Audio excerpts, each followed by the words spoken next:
Buenas tardes, continuando con la serie de pláticas muy interesantes sobre microscopía, espectroscopía y ciencia y aplicaciones. Para cerrar el día de hoy, les presento al doctor Ramón Gómez Aguilar, que nos va a platicar acerca de la fabricación de transistores flexibles para aplicaciones en detección. Muchas gracias y démosle un buen aplauso al doctor.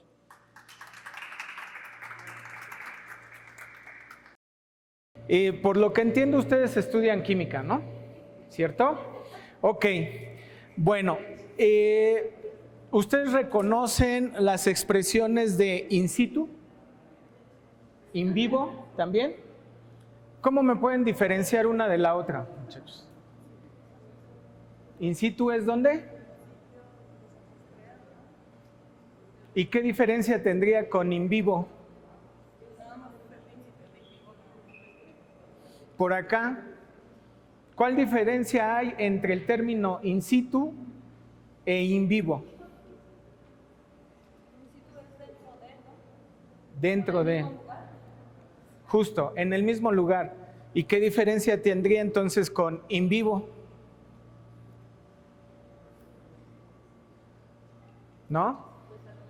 Ok, bueno, ¿mandé? Exacto, justo. In vivo es lo mismo que in situ, pero la diferencia está en que en in situ yo puedo trabajar con cualquier sustancia que no necesariamente sea orgánica o viva. Y en in vivo yo puedo ser capaz de trabajar con sustancias vivas u orgánicas. ¿Estamos de acuerdo? Bueno, jóvenes, ustedes seguramente ubican que toda la tecnología que traen, sea un reloj, sea un teléfono, la misma computadora, está constituida en más de un 80% por cosas que se llaman transistores. ¿Sí tenían esa noción, ese conocimiento? Bueno, pues toda la electrónica que conocen, sus superpantallas 10K y bla, bla, bla, no son otra cosa más que transistores de diferentes tipos. Hay fototransistores, hay optotransistores, hay transistores efecto de campo, hay transistores de película delgada, hay transistores, sí, de potencia, que de hecho seguramente también los utilizan en casa, porque todo el mundo tiene una lavadora, todo el mundo tiene una motobomba, todo el mundo tiene instrumentos eléctricos que nos permiten hacernos la vida más sencilla. Bueno, también supongo que conocen las pulseras que utilizan para hacer ejercicio. Algunos smartwatch ya traen justamente como wearables, pues la posibilidad de medir su frecuencia cardíaca, la capacidad de medir su oxigenación, así como la presión arterial. ¿Sí tienen conocimiento de eso o tampoco?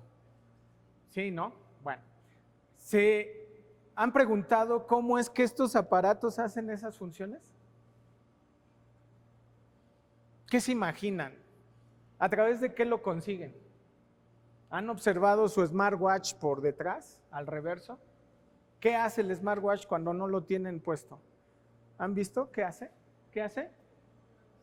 Parpadea, ¿no? Con una lucecita. ¿De qué color es la luz, jóvenes? Roja, verde, exacto. ¿Prestaron atención a la escala que nos presentaron anteriormente en la plática de microscopía? Somos unos animales de la creación ciegos, ¿no? ¿Cuánto vemos?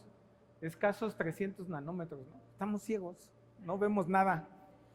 Pero justamente el hecho de que estamos en una capacidad visual muy estrecha hace que estas cosas trabajen entre el verde y el rojo. Y toda nuestra biología se puede estudiar en ese rango visible. Y lo que tienen lanzando la lucecita es un fotodiodo. Y quien mide la lucecita de regreso es un fototransistor. ¿Ok? Bueno, yo hoy les quiero platicar de transistores orgánicos, pero utilizados para el biosensado. ¿Qué significa biosensar? Bueno, yo voy a querer detectar si en mi sudor, por ejemplo, tengo bacterias, ¿no? De pronto sí, ¿cómo me doy cuenta que mi sudor ya generó bacterias? Por el olor, ¿no? Ok, también voy a poder sensar proteínas, ADN, ¿no? Carbohidratos. Ahora que estuvo la pandemia, pues se pusieron de moda nuevamente los virus y algunos lípidos, ¿no? Que pues se nos notan a más de uno, ¿no? Entonces, es importante que nosotros demos cuenta de que este tipo de dispositivos sí tienen, tienen una función muy básica, muchachos. ¿Cuál es esta? Bueno, dependiendo de la gente que yo quiero censar, o bueno, el analito que yo quiero detectar, voy a elegir algo que se llama capa receptora o bien plataforma receptora. En esta capa receptora yo voy a poder establecer reconocimientos tan conocidos como los anticuerpos, ¿no?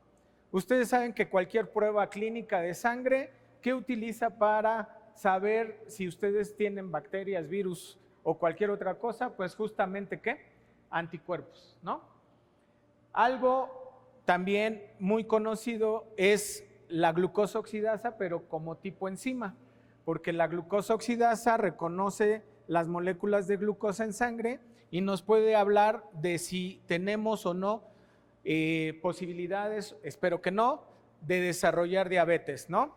Bueno, y después de que tienen esta capa, que además de definir el mecanismo de percepción de estos organismos, voy a tenerla como una interfase para después llevarla a un transductor del comportamiento que tengan estos una vez que se enlazan a los de acá arriba.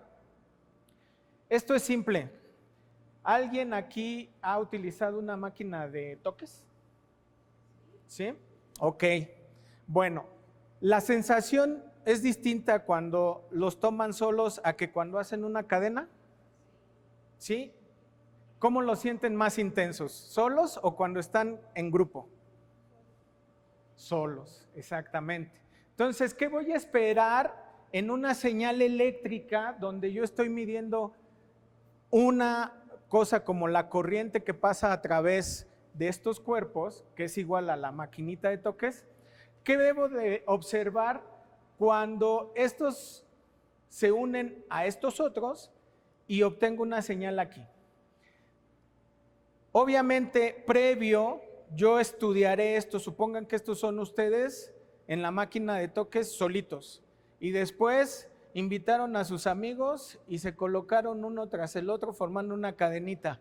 ¿Qué va a pasar en mi señal? ¿La voy a ver aumentada o la voy a ver reducida? ¿Qué esperan? ¿Qué me dijeron que pasaba con la máquina de toques? Estoy yo solo, toda la carga, ¿quién la está absorbiendo? Yo, ¿no? Si pongo otras personas, están de acuerdo que esa carga se va a distribuir en cada uno de nosotros. De manera tal que la cantidad de corriente que yo estoy absorbiendo debería de ser, ¿qué? Menor, ¿no? Entonces, aquí lo que voy a observar es que cuando estoy yo solito tengo una señal suficientemente significativa, pero que cuando ya estoy teniendo la detección de estos de acá arriba, mi señal va a verse reducida o menguada. Bueno, pero resulta ser que los transistores usualmente se hacen de elementos no orgánicos como silicio, germanio, probablemente algunos compuestos como teluro cadmio, arsenuro galio, en fin. Pero la propuesta que nosotros tenemos dentro del instituto como grupo de investigación es tener transistores que funcionen con materiales sintéticos o bien dicho de otra manera, con materiales orgánicos. Es decir, que tengan un alto contenido en átomos de carbono. ¿Ok? Entonces, quédense con la idea de que cuando en tecnología se refieren a orgánico, se refiere a una alta cantidad de átomos de ¿qué? De carbono. ¿Estamos de acuerdo? Ya.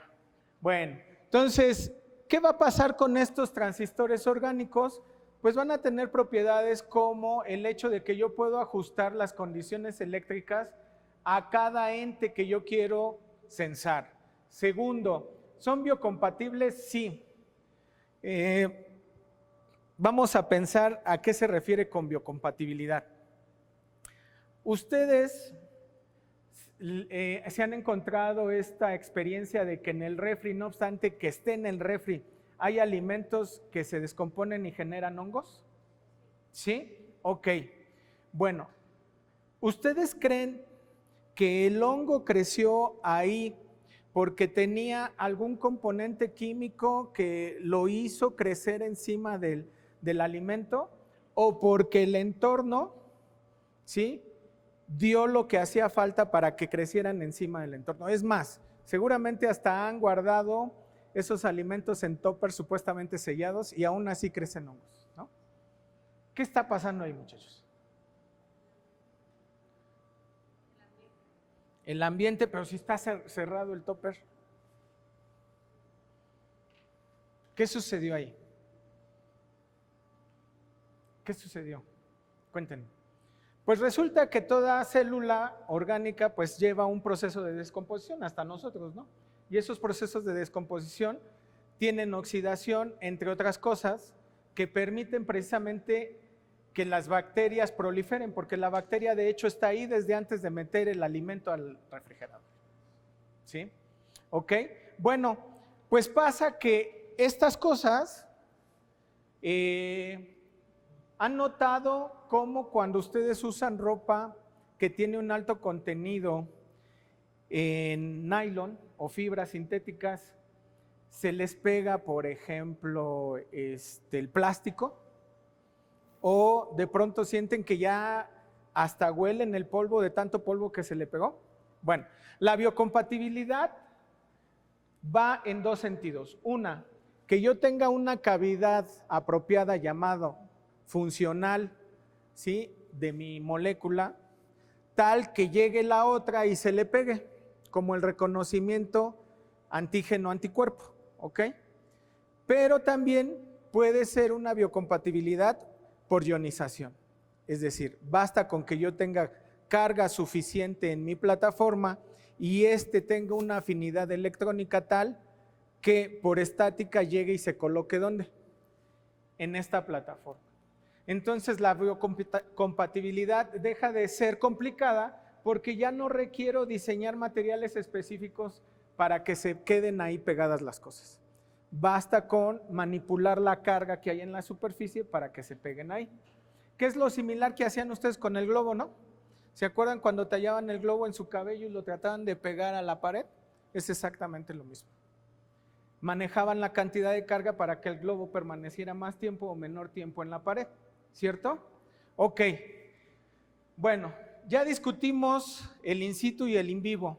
La única diferencia es ambos se llevan en el lugar de donde se está llevando a cabo la acción, que es el reconocimiento, insisto, tipo antígeno-anticuerpo, pero la diferencia es de que aquí puedo tener muestras no vivas o no orgánicas y aquí estoy teniendo muestras vivas u orgánicas. Obviamente este tipo de dispositivos ha desarrollado un alto potencial, ¿sí? Y precisamente se ha propuesto una gran gama de ellos como alternativa en el área médica para poder censar diversas enfermedades degenerativas como son la diabetes, el cáncer, en fin. No son una cura, ¿sí? Son únicamente instrumentos de control o detección. Tengan en cuenta eso. Bueno, esta es una representación esquemática de una muestra in situ, es decir, yo pongo aquí el analito, previamente ya tengo aquí la enzima, el muestreo es húmedo y entonces lo que está censando mi fuente y mi drenador es un cambio en la corriente que yo estoy suministrando después de que mi enzima está envolviendo a los analitos, ¿ok? Es como si de pronto, insisto, ustedes estuvieran con la máquina de toques, rompen el circuito, agarran a alguien más, ese alguien más cierra el circuito y así sucesivamente hasta hacer una cadena enorme. Entonces, el registro que van a tener ustedes de corriente eléctrica entre el fuente y el drenador va a ser completamente diferente al inicio que al final. Esto es un in situ, ¿ok? Bueno, ¿cuál es la innovación que hace el instituto en nuestro grupo de investigación? Pues trabajar con materiales base o plataformas biocompatibles como el grafeno. El grafeno, ustedes saben seguramente que es una especie de malla de estas que se utilizan en los corrales típicamente, ¿no? Saturadas de hexágonos y pentágonos, y que además puede llegar a tener la facilidad de funcionalizarse con ciertos grupos que me permitan pegar, por ejemplo, anticuerpos en la película, y de ahí pues yo ya no me preocupo de lo demás, porque si es un anticuerpo para un virus, pues están de acuerdo que finalmente el anticuerpo ya está diseñado y programado para atrapar únicamente los virus, ¿no? Pero esa carga que estoy poniendo ahí, nuevamente, va a hacer que la señal entre mi fuente y el drenador disminuya.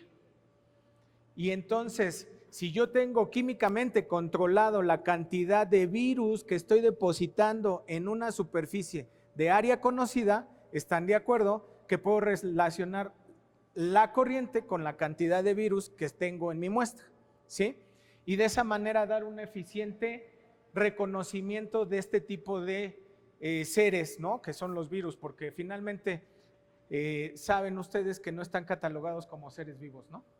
¿Estamos de acuerdo? Bueno, nuestro grupo de investigación también estamos proponiendo este tipo de arreglos como elementos fuente drenador para tener una mayor área de detección, ¿ok? Aquí presento otras características que pueden llegar a tener los transistores orgánicos. ¿Todos ustedes han visto alguna vez qué es un glucómetro comercial? Su curiosidad les ha llevado a destrozar las cintillas que usa el glucómetro, perdón, ¿no? Bueno, el glucómetro no es otra cosa más que un transistor con 3 terminales. ¿Qué significa esto? Otra vez, una fuente, ¿sí? Un drenador y un contacto que va a estar manipulando o controlando la cantidad de corriente que va de fuente a drenador, ¿ok? Y estos se pueden utilizar a nivel de piel, ¿sí? Estos también se pueden utilizar por fuera como las cintas del glucómetro y además tener la propiedad de que sean flexibles. Entonces, un OFET o bien un OTFT, que es un transistor de película delgada, orgánico, tiene una amplia ventaja sobre los ordinarios, porque los ordinarios, al ser de materiales no orgánicos, no tienen la propiedad mecánica de ser flexible. ¿Ok?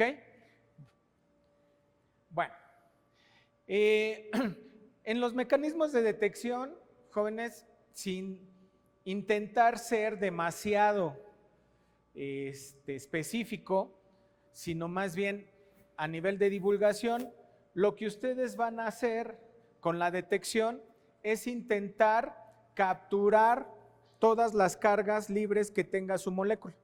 Es decir, ustedes seguramente dentro de la carrera escucharon hablar de la ley de Hund, ¿no? ¿Cómo acomodaban en un átomo las cargas? Pues en niveles S, P, D, F, pero están de acuerdo que mientras yo más me voy alejando, menos ligado me encuentro al núcleo, ¿no? ¿Estamos de acuerdo? De manera tal que ese tipo de carga la pienso como una carga libre, que si yo pasara al lado de esa molécula, por el hecho de mi campo eléctrico que yo mismo estoy proporcionando a la carga, al átomo, me llevaría esa carga conmigo, ¿sí?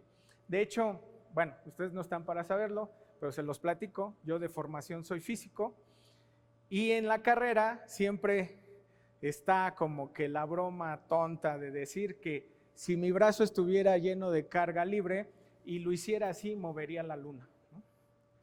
por el hecho de lo que significa esa atracción entre cargas o esa repulsión entre cargas. Y eso es lo que nosotros estamos buscando en los métodos de detección. Puede ser algo tan básico como el hecho de que ustedes midan con una cinta el pH del agua, ¿no? O que a través de un sistema de electrólisis puedan determinar también el pH del agua por la variación de corriente. ¿Ok? Puede ir de ese hecho tan simple como esto a algo más sofisticado, como a conocer de cada estructura molecular involucrada en mi sensor la cantidad de energía que me va a requerir o que me va a ceder, ¿sí? Siempre nosotros como físicos decimos que debe de haber un equilibrio y una conservación de carga. Entonces, si yo quiero atrapar una molécula de estas, yo debo de tener una energía igual o superior aproximadamente en norma a 0.1 electronvolt. Ustedes dirán, bueno, ¿y todo eso cómo lo puedo establecer o cómo lo puedo calcular? Es muy simple. Finalmente, también en la tabla periódica aparece un dato que se llama afinidad electrónica. ¿Sí lo ubican? Bueno, a partir de ese dato se calcula el peso molecular de valga la redundancia, de la molécula, y de esa forma se establece la cantidad de energía que va a hacer que esa molécula se desestabilice o entre en equilibrio por la afinidad electrónica. Bueno, eso de manera muy superficial, ¿no? Tenemos que establecer la manera de reconocer, usando el transistor como laboratorio, el hecho de que estos entes biológicos o no estén en mi bioplataforma. Y la forma es estableciendo las relaciones voltaje-corriente, ¿sí?, que se conocen como curvas de salida del transistor o que se conocen como curvas transferenciales del transistor. Ambas se dicen son las curvas características de mi dispositivo y cada salida de voltaje o de corriente van a estar relacionadas con la cantidad de entes biológicos que están en mi bioplataforma. Y ya existen patrones y relaciones matemáticas que me pueden relacionar cada corriente de salida con una concentración de este tipo de analitos. ¿Ok? Bueno, aquí viene lo interesante. Yo puedo hacer un arreglo de tantos transistores como yo quiera y tomar una señal en una terminal de 3 contactos, como es el caso del glucómetro, y procesarla con una electrónica complementaria. Y no solo eso, sino que una vez que ya tengo la electrónica complementaria, puedo tener un módulo Bluetooth o en su defecto Wi-Fi que se comunique con mi dispositivo inteligente, que puede ser un teléfono, tableta o lo que sea, y monitorear, así como el smartwatch nos monitorea todo lo que mencioné anteriormente, monitorear lo que nosotros queremos sensar, es decir, glucosa, ácido úrico, cortisol, que por ahí traemos un trabajo, iniciando un trabajo de cortisol, en fin, se puede hacer a esta magnitud de tecnología, ¿sí? De manera que ustedes ya no tendrían que ir a ninguna farmacia o al médico para tener su estadística de glucosa, por ejemplo, pues durante las 24 horas del día, ¿no? ¿Ok? Bueno. Este es uno de los trabajos más recientes que en el mundo se ha trabajado. ¿Y qué significa esto? Bueno, se pone un chip bajo la piel. Ese chip tiene un fotoemisor, ¿sí? Y ese fotoemisor polariza y excita unas nanopartículas previamente funcionalizadas con anticuerpos bien específicos que van a estar viajando en el torrente sanguíneo y nos van a poder determinar qué tipo de bacteria me está afectando o si tengo un virus o la toxina que tengo en sobreexpresión dentro de mi torrente sanguíneo. Y de esa manera este chip va a estar guardando aquí la información y posteriormente se puede descargar en un aparato vía un módulo nuevamente Bluetooth o Wi-Fi. ¿Ok? Es hasta allá a donde queremos llegar. Y insisto, ¿qué podemos monitorear con este tipo de dispositivos?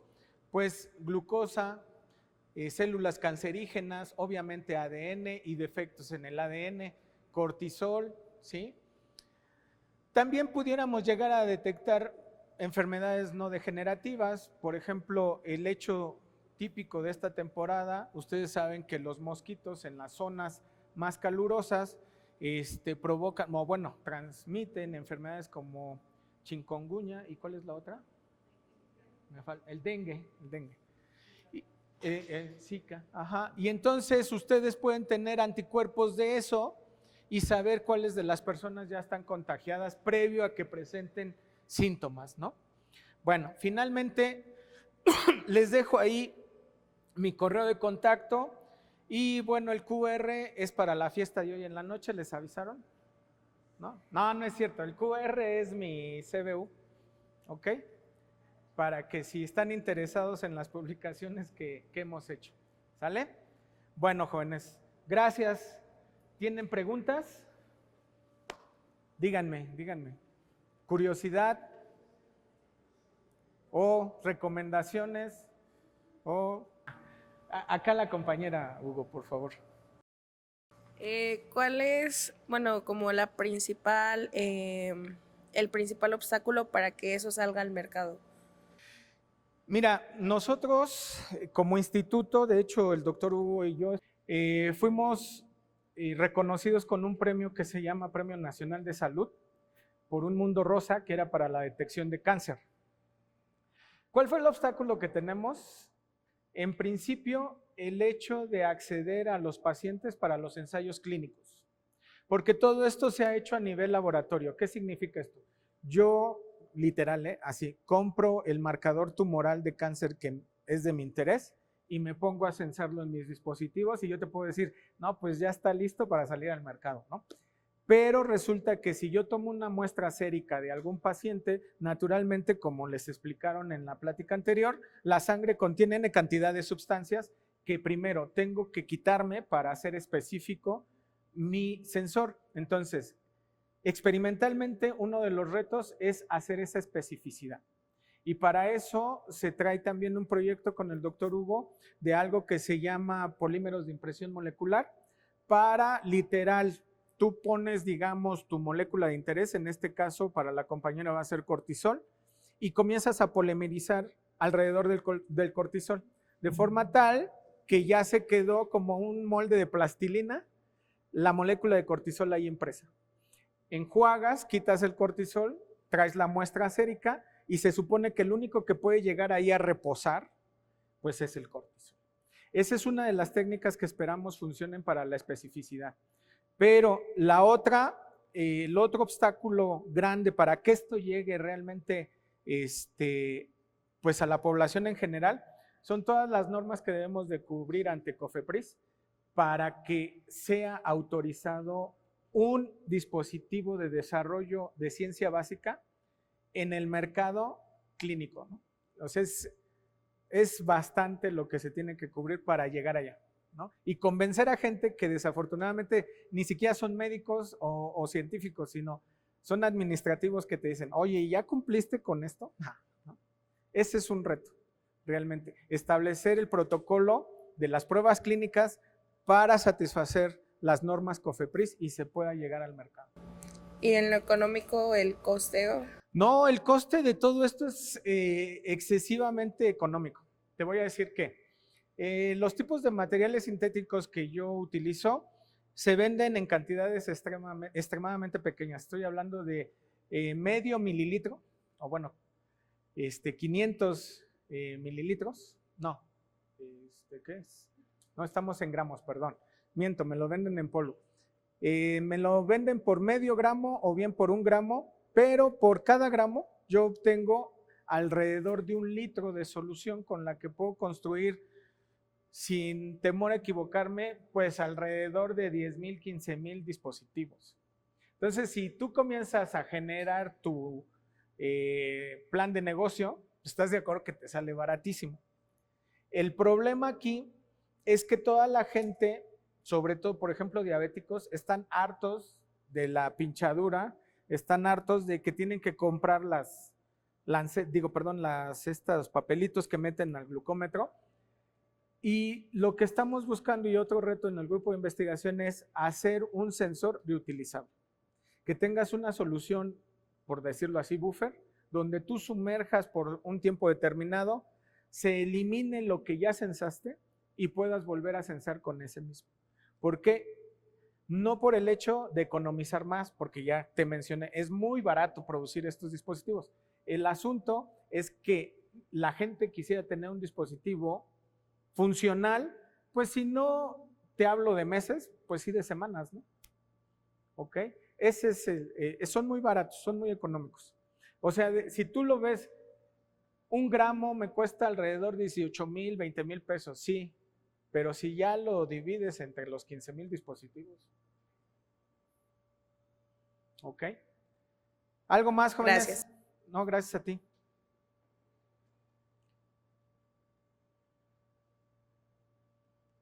¿No? ¿El lugar de la fiesta? ¿Sí? ¿Lo quieren o no? ¿Alguna otra pregunta? ¿No? Bueno. Con respecto al taller en general, ¿alguna pregunta que tengan? Si no es el momento, también pueden escribirnos, puede ser a él, puede ser el contacto del doctor Víctor Manuel Obando, y yo me encargo de canalizar sus preguntas con cualquiera de las personas que tuvimos hoy el agrado de escuchar sus ponencias. Entonces, bueno, finalmente agradezco la participación del doctor Ramón y le damos un fuerte aplauso, por favor. Gracias.